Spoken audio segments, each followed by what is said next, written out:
Test 1. You will hear a number of different recordings, and you will have to answer questions on what you hear. There will be time for you to read the instructions and questions, and you will have a chance to check your work. All the recordings will be played once only. The test is in 4 sections. At the end of the test, you will be given 10 minutes to transfer your answers to an answer sheet. Now turn to Section 1. Section 1. You will hear a man phoning to inquire about a job vacancy. First, you have some time to look at questions 1 to 4.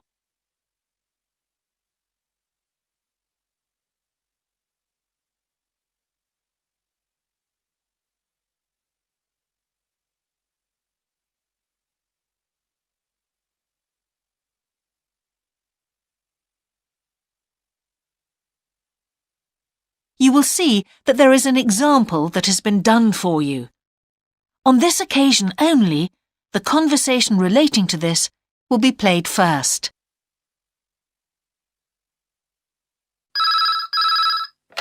Good evening, King's Restaurant. Good evening. I'm ringing about the job I understand you have vacant. Oh, yes. The job vacancy is at a restaurant, so a restaurant has been written in the space. Now we shall begin.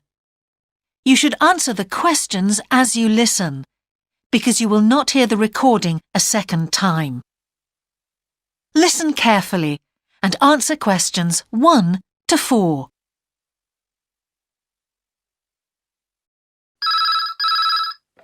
Good evening, King's Restaurant. Good evening. I'm ringing about the job I understand you have vacant. Oh, yes. I'd like to find out a few more details, if I may. Yes, of course. Can I take your name? It's Peter Chin. OK, Peter. Well, if you want to ask about the job, and then if we're both still interested, we could arrange for you to come for an interview. Great, thanks. I'm afraid I missed the advert for the job, but heard about it from a friend. That's no problem at all. What would you like to know? Well, what sort of work is it? Washing up? It's answering the phone. Oh, right, fine. And not waiting at table. That'd be good. And how many nights a week would it be? Well, we're really only busy at the weekend. So 2 nights? 3, actually, so it would work out at 12 hours a week. That'd be fine. It wouldn't interfere with my studies. Are you at the university? Yes, first-year physics student. Oh, right. And because I'm not an EU national, would I need a work permit? Yes, you would. Just get your tutor to sign it. That wouldn't be a problem if I were to get the job. Where exactly is the restaurant? Well, we have 2 branches. The one we're recruiting for is in Hillsdon Road. I don't know that. How do you spell it, please? It's HILLSDUNNE Road. Got that. Thanks. Is it near a bus stop? Yes, the nearest one would probably be just beside the library. Oh, yes, I know it. That'd be fine for me. And could I ask about the pay? We're offering £4.45 an hour. That's very good. My last job was £3.95 an hour. Before you hear the rest of the conversation, you have some time to look at questions 5 to 10.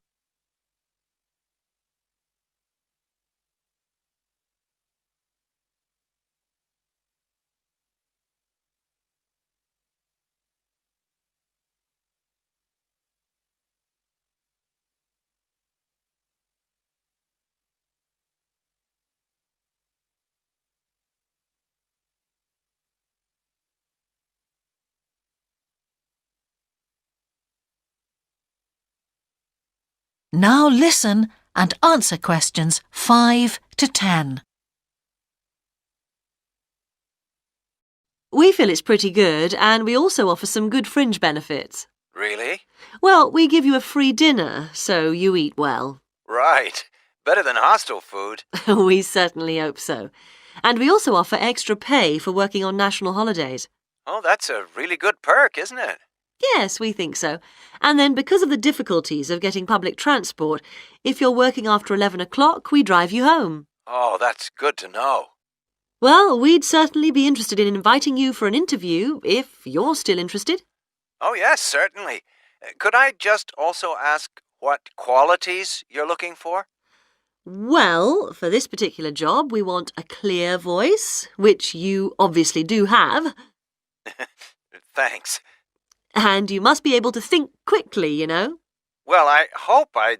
So, when could you come in for an interview? We're actually quite quiet tonight. Sorry, I couldn't come tonight. Or tomorrow, I'm afraid. Thursday's okay. That'd be 22nd of October? Fine. After 5 p.m.? Yes, fine. Would 6 o'clock be okay? Perfect. And could you bring along the names of 2 referees? Yes, that's fine. No problem. Good. I look forward to seeing you. Oh, by the way, who should I ask for? Oh, yes, of course. Sorry. My name is Samira Manuja. Can you spell that, please? Manuja. Okay. I've got that. Thanks very much. Look forward to seeing you later on then. That is the end of section 1. You now have half a minute to check your answers.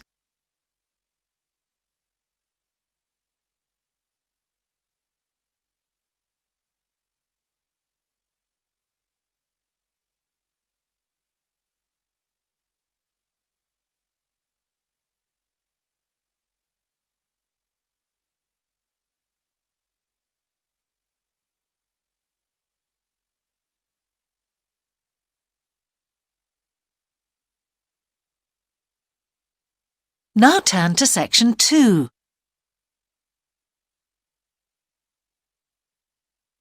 Section 2. You will hear part of a radio programme about the opening of a new local sports shop.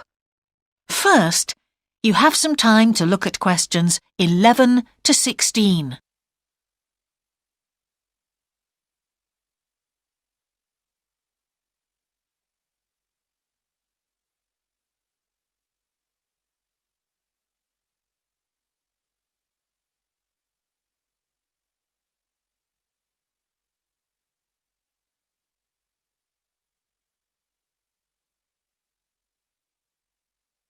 Now listen carefully and answer questions 11 to 16.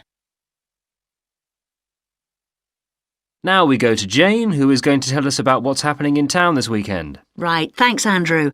And now on to what's new. And do we really need yet another sports shop in Bradcaster? Well, most of you probably know Sports World, the branch of a Danish sports goods company that opened a few years ago. It's attracted a lot of custom, and so the company has now decided to open another branch in the area. It's going to be in the shopping centre to the west of Bradcaster, so that will be good news for all of you who found the original shop in the north of the town hard to get to. I was invited to a special preview, and I can promise you, this is the ultimate in sports retailing. The whole place has been given a new minimalist look with the company's signature colours of black and red. The first 3 floors have a huge range of sports clothing as well as equipment. And on the top floor, there's a cafe and a book and DVD section. You'll find all the well-known names, as well as some less well-known ones. If they haven't got exactly what you want in stock, they promise to get it for you in 10 days. Unlike the other store, where it can take up to 14 days. They cover all the major sports, including football, tennis and swimming. But they particularly focus on running, and they claim to have the widest range of equipment in the country. As well as that, a whole section of the 3rd floor is devoted to sports bags, including the latest designs from the States. If you can't find what you want here, it doesn't exist. Before you hear the rest of the programme, you have some time to look at questions 17 to 20.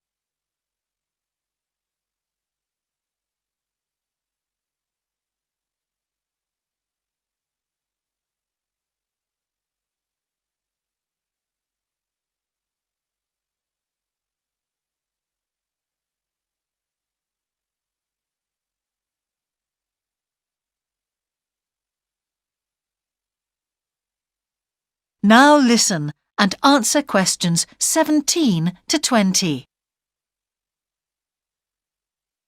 The shop will be open from 9 a.m. this Saturday, and if you go along to the opening, then you'll have the chance to meet the national 400 metres running champion, Paul King, who's coming along to open the shop. And he will be staying around until about midday to chat to any fans who want to meet him and sign autographs. Then there will be a whole range of special attractions all weekend. There will be free tickets for local sporting events for the first 50 customers, and also a special competition open to all. Just answer 15 out of 20 sports questions correctly to win a signed copy of Paul King's DVD, Spring Tips, while the first person to get all the questions correct gets a year's free membership of the Bradcaster Gym. All entrants will receive a special sports calendar with details of all Bradcaster fixtures in the coming year. One of the special opening offers is a fitness test, a complete review of your cardiac fitness and muscle tone, actually done in the shop by qualified staff. This would normally cost £30, but is available at half price for this month only. There are only a limited number of places available for this, so to make a booking, phone 560 341. In addition, if you open an account, you get lots more special offers, including the chance to try out equipment at special open evenings. That is the end of section 2. You now have half a minute to check your answers.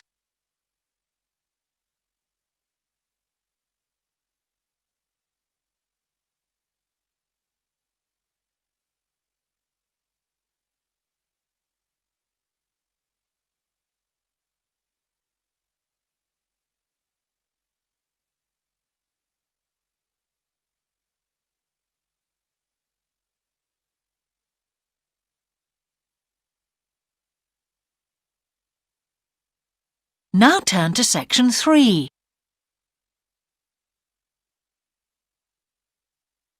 Section 3. 2 overseas students called Spiros and Hiroko have just finished the first semester of their university course. They are discussing with their English language teacher how they coped with the course. First, you have some time to look at questions 21 to 25.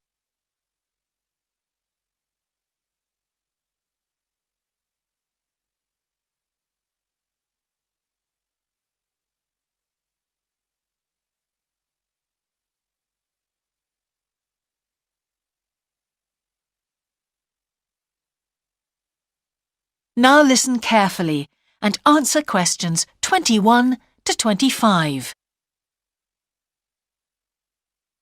Before we start, Spiros and Hiroko, thanks for coming in today to talk about your recent study experiences, and congratulations to you both in doing so well in your first semester exams. Thank you.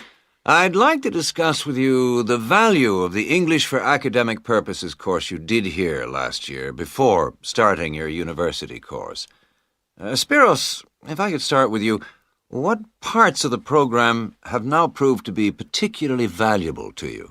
I think that having to do a seminar presentation really helped me. For example, a couple of weeks ago in our marketing subject, when it was my turn to give a presentation, I felt quite confident. Of course, I was still nervous, but because I had done one before, I knew what to expect. Also, I know I was well prepared, and I had practiced my timing. In fact, I think that in relation to some of the other people in my group, I did quite a good job, because my overall style was quite professional. What about you, Hiroko? That's interesting. In my group, I was really surprised by the way the students did their presentations. They just read their notes aloud. Can you believe that? They didn't worry about their presentation style or keeping eye contact with their audience. And I remembered that these things were really stressed to us in the course here. So, how did you approach your presentation, Hiroko? Well, to speak frankly, I read my notes too.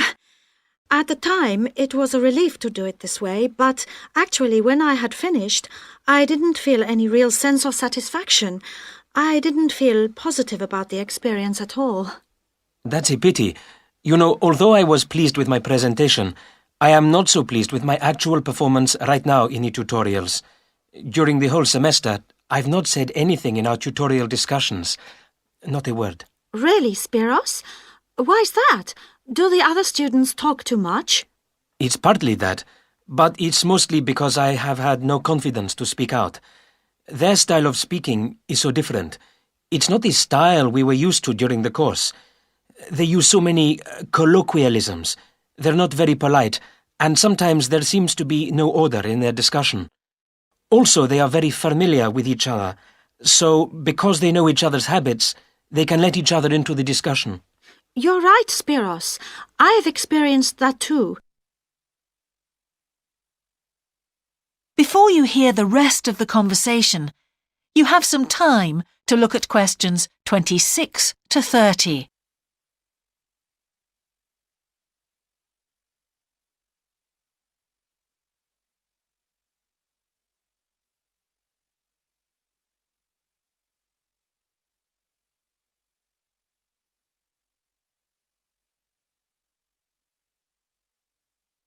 Now listen and answer questions 26 to 30.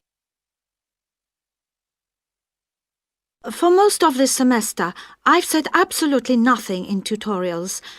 But recently, I've been trying to speak up more, and I just jump in, and I've noticed an interesting thing. I've noticed that if they thought my point was interesting or new, then the next time they actually asked for my opinion. And then it was much easier for me to be part of the discussion. Oh, that's great, Hiroko. I hope that happens for me next semester. I'll have to work hard to find some interesting points. What helped you to find these ideas? I think that one thing that helped me with this was the reading. I've had to do so much reading this semester just to help me make sense of the lectures. At first, I couldn't understand what the lectures were talking about, so I had to turn to the books and journals. Every night I read for hours, using the lists of references that were given, and I made pages of notes. At breakfast, I read and read my notes again. This habit has helped me to follow the ideas in the lectures, and it's also given me some ideas to use in the tutorials. But I did so much reading anyway. I don't think there's any time left over for anything extra. My reading speed is still quite slow, though I'm much better at dealing with vocabulary than I used to be. What else do you think we could add to the course program to help with this reading problem? There's not really anything because it's my problem. I remember we were given long articles to read. We didn't like that, but now I realize that reading those long articles was good preparation for the things I need to read now. Also, in class, we regularly had speed reading tasks to do, and we kept a record of our reading speed, so the teachers were encouraging us to work on that. That's true, Spiros, but what we read could have been different. Sometimes in the English class, I felt frustrated when I had to read articles about the environment or health or education, because I wanted to concentrate on my own field, but we didn't read anything about engineering. So I think I wasted some time learning vocabulary I didn't need. But surely the strategies you were taught for dealing with that vocabulary were helpful? Yes, but psychologically speaking, I would have felt much better working on reading from my own field. What do you think, Spiros? Oh, I agree. That would have helped my confidence too, and I would have been more motivated. It was good, though, that we could work on our own topics when we wrote the research assignments. Okay, let's move on to writing now. That is the end of section 3. You now have half a minute to check your answers.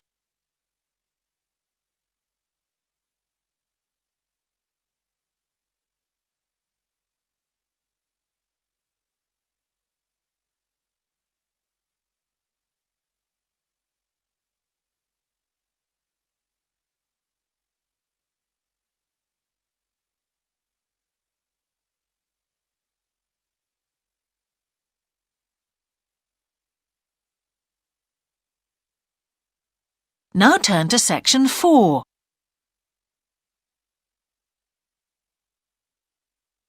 Section 4. You will hear part of a lecture about a problem related to the behaviour of certain sea creatures. First, you have some time to look at questions 31 to 40.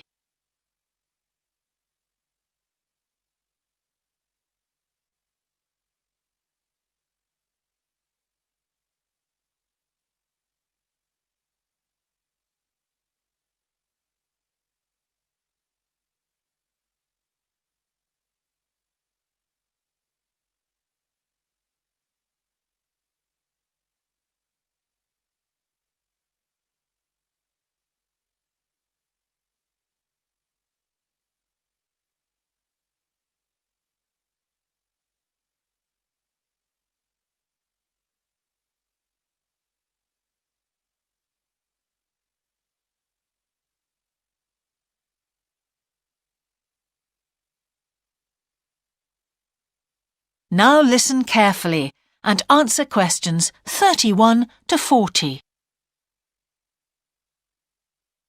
Good afternoon, everyone.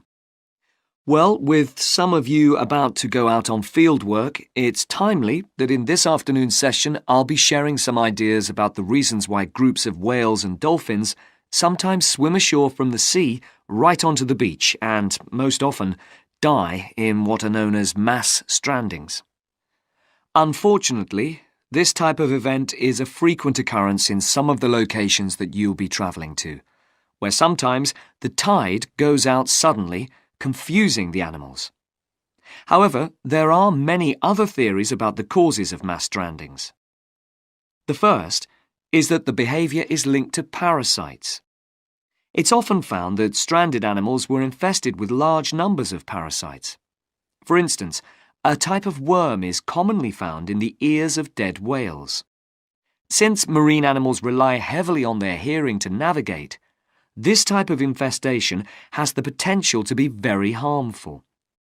Another theory is related to toxins or poisons. These have also been found to contribute to the death of many marine animals. Many toxins, as I'm sure you're aware, originate from plants or animals. The whale ingests these toxins in its normal feeding behaviour, but whether these poisons directly or indirectly lead to stranding and death seems to depend upon the toxin involved. In 1988, for example, 14 humpback whales examined after stranding along the beaches of Cape Cod were found to have been poisoned after eating tuna that contained saxitoxin, the same toxin that can be fatal in humans.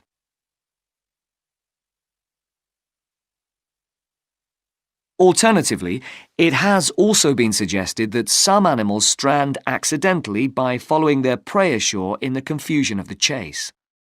In 1995, David Thurston monitored pilot whales that beached after following squid ashore. However, this idea does not seem to hold true for the majority of mass strandings because examination of the animal's stomach contents revealed that most had not been feeding as they stranded. There are also some new theories which link strandings to humans. A growing concern is that loud noises in the ocean cause strandings.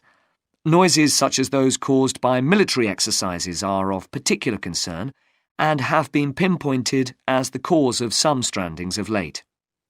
One of these, a mass stranding of whales in 2000 in the Bahamas, coincided closely with experiments using a new submarine detection system.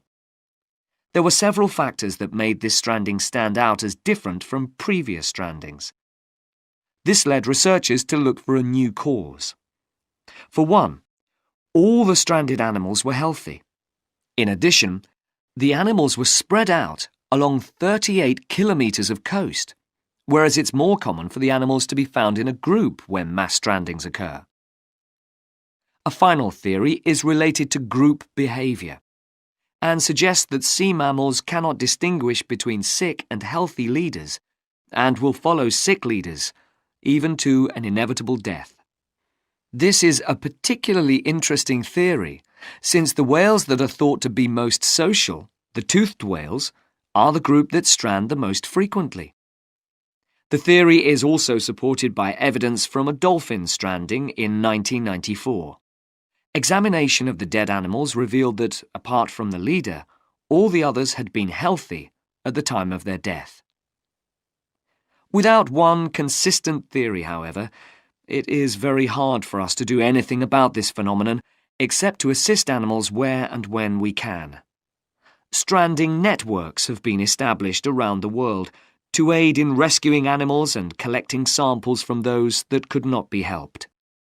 I recommend John Connor's Marine Mammals Ashore as an excellent starting point if you're interested in finding out more about these networks or establishing one yourself.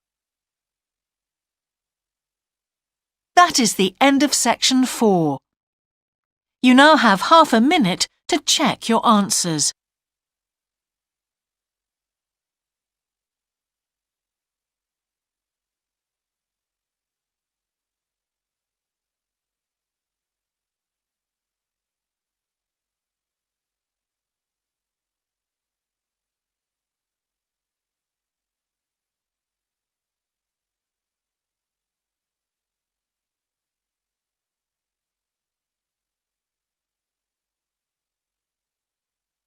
That is the end of the listening test.